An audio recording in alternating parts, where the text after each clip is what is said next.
अगर आप भी चाहते हैं बिट्टू मलंगिया इंटरटेनमेंट का ऑडियो वीडियो सबसे पहले आप तक पहुंचे, तो लाल बटन को दबाकर चैनल को सब्सक्राइब करें और बेल आइकन दबाना ना भूलें।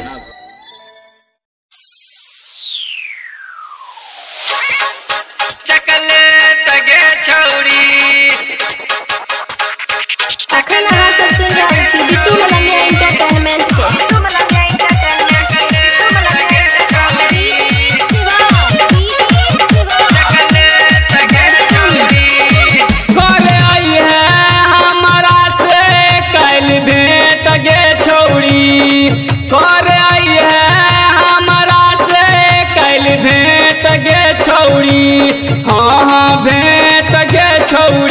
तो चुम्मा दी हखिए तोरा हम चकलेट गे छौरी, तो चुम्मा दी हखिए तोरा हम चकलेट गे छौरी। करे है हमारा से कैल भेंट गे छौरी, करे है हमारा से कैल भेंट गे छौरी।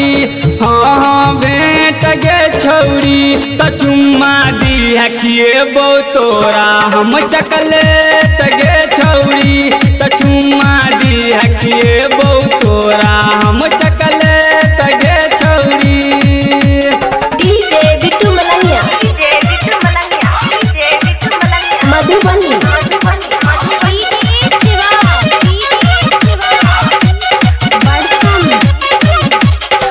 16 बरस में तू भेल जवान गे, तोरे पर लागल छौ सबके ध्यान गे, तोरे पर लागल छौ सबके ध्यान गे।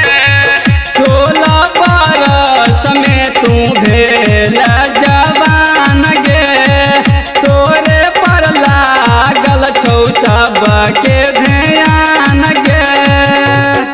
कोले हमारा से दिल के कनेक्शन सुन से टगे छौरी, कोले हमारा से दिल के कनेक्शन सुन से टगे छौरी। हाँ से टगे छौरी, तो चुम्मा दी हखिए तोरा हम चकलेट गे छौरी, तो चुम्मा दी हखिए तोरा हम चकलेट गे छौरी।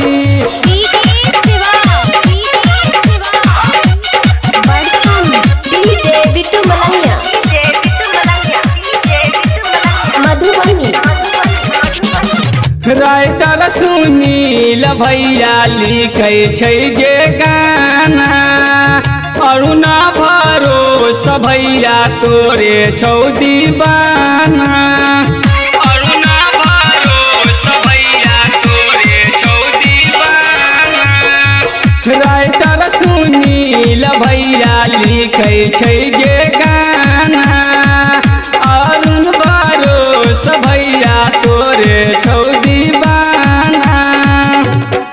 गायक कृष्णा घूमे तो तोरा इंडिया गेट गे छौरी, गायक कृष्णा घूमे तो तोरा इंडिया गेट गे छौरी।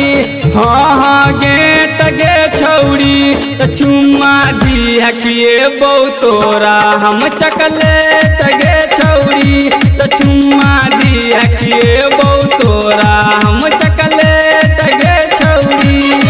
करे आई है हमारा से कैल भेंट गे छौरी, करे आई है हमारा से कैल भेंट गे छौरी।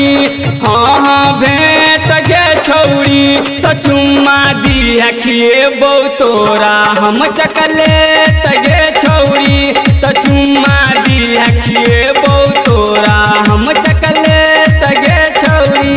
Recording by DD production house Sakri 97 084 45 722।